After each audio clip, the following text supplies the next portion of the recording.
Office Wife.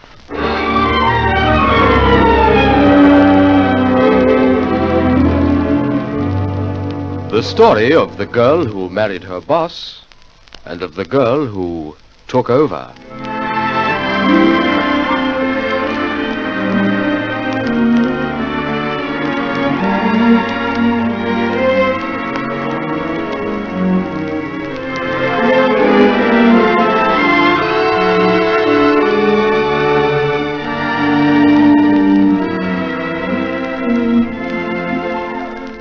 Here is Stella Bronson to commence another episode of Office Wife.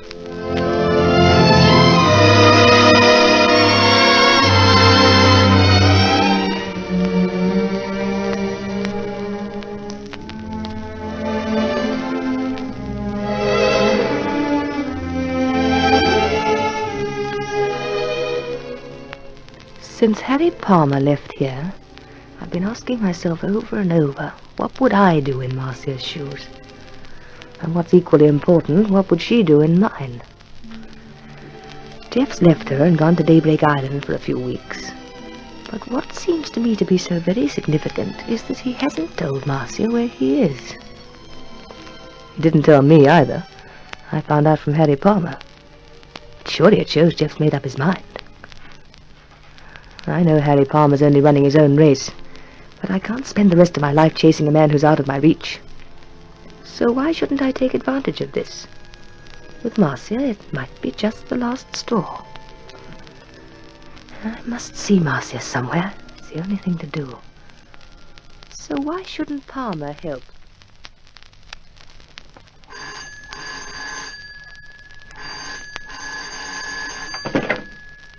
H.J. Palmer speaking. Stella here, Harry. Tell me, do you still think I should have a session with Marcia? But definitely. Why should I change my mind in 4 hours? Well, I'm not going to her flat. Why not?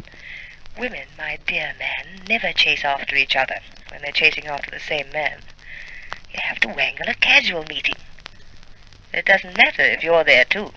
Yeah, I think that could be arranged. I'll leave it to you. See if you can't get her to the Pelican Club or somewhere tonight. And I'll just happen to be there too, eh? Will you ring me? Sure thing. Soon as I know. Bye now. Bye.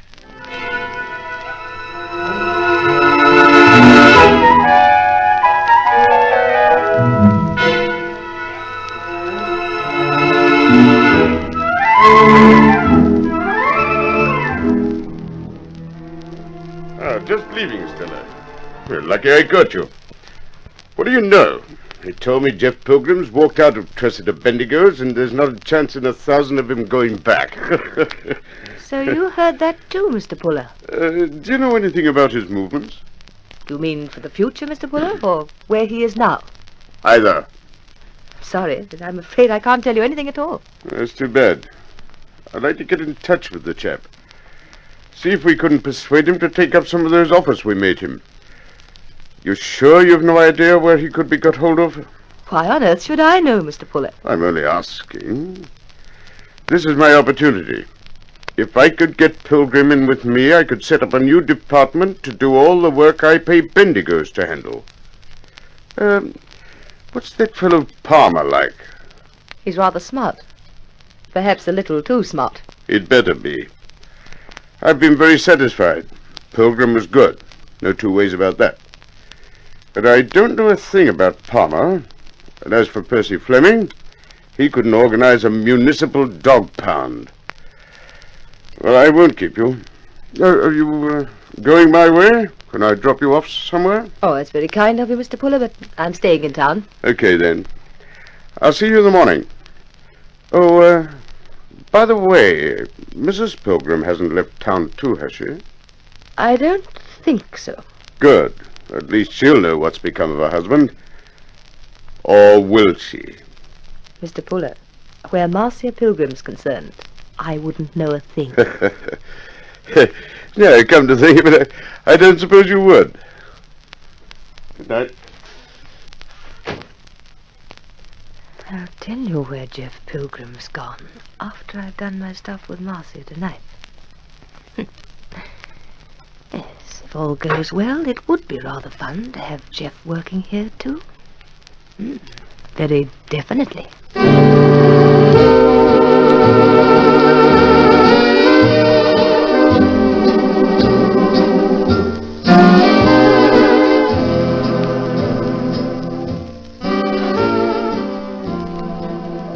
Oh, Digby, darling, be an angel and excuse me. There are two people I simply must see.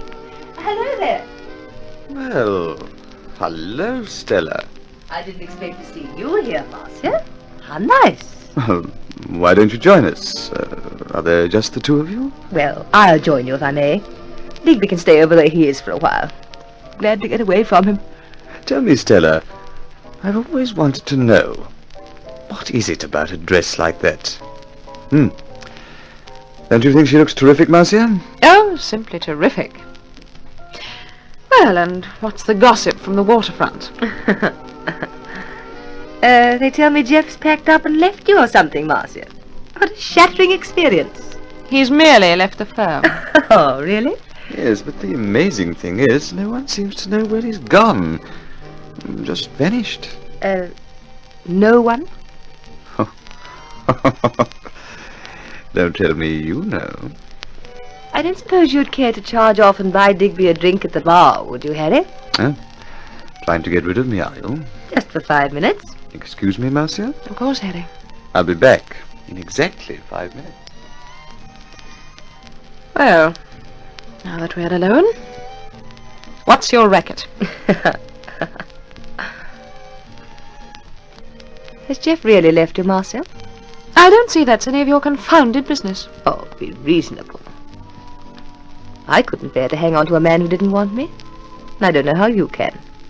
Stella, if discussing other people's personal affairs in public's your idea of fun... They're not only your personal affairs. They're mine, too. Jeff's my husband. You mean he was? Oh, look, Marcia, what's the sense of rancor? You're married to Jeff still, but you've lost him. You know you've lost him. I'm only trying to act like a civilized human being over it. Marcia, plenty of other people have had this problem and behaved reasonably well. Why can't you? I suppose you expect me to say, well, righto, Jeff's gone, now it's your turn. Well, you will give him a divorce, won't you? Why should I? Well, you're a dog in the manger if you don't. You're running about with Harry Palmer. How many men do you want? Stella, just because Jeff has left Tressida Bendigo, it doesn't mean that he's panting to marry you. But it looks very much as though he's tired of being married to you. I'm joining the others at the bar. Can't you take it? I never could take this sort of Poppy's paper vulgarity. But before you rush off, did Jeff tell you where he was going? What Jeff told me has nothing to do with you. Did he? I've told you, Bronson. Mind your own business. So he hasn't.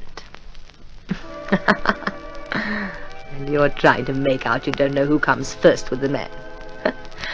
I simply don't understand you, Marcia. You're not really required to. You haven't the pride of a sparrow. If I couldn't hold my husband against all comers, I'd never get married in the first place. You talk to me about pride. You! If anyone walked out on me, I couldn't let them go quickly enough. And look at you, hanging on to Jeff like a limpet. What does a man have to do? Draw you a diagram? Jeff left the firm because of the way you chased him all over the place. You made it impossible for him I to... didn't have to chase him. You don't know where your husband is. He wouldn't tell you. Who's he trying to get away from, Marcia? You or me? Do you mean to say... Do you mean to sit there and tell me, Stella Bronson, that Jeff told you where... I thought you'd wake up sooner or later. Yes, of course I know where he is. Oh, I don't believe you. Much I care about that. You're lying. I don't believe you. He wouldn't tell you where he's gone. But he did. And if you don't realize he's fed up with you now, you never will. If you know where Jeff's gone, where is he? Tell me.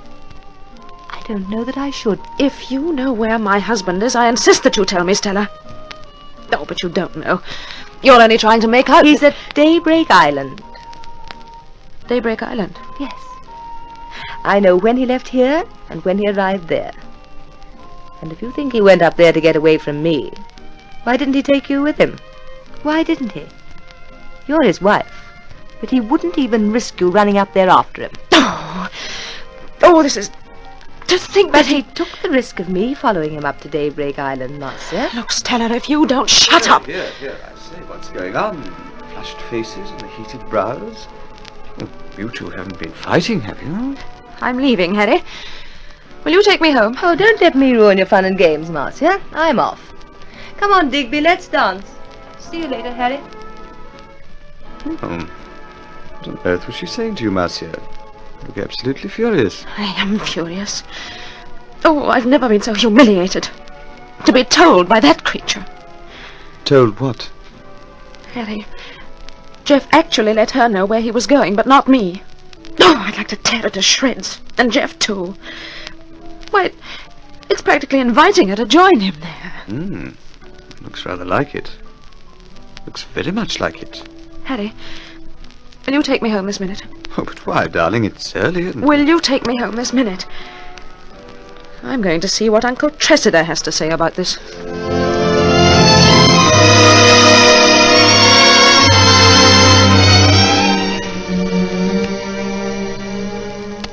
Well, there's not much doubt about it now. Marcia's marriage to poor old Geoffrey is well and truly down the drain. Good for Stella. I'll have to buy her a little present to show my appreciation of an excellent job of work. I shouldn't like to be in Jeff's shoes after Marcia's had a word with old Bendigo. It'd skin him alive. Poor chap. Isn't it just too bad?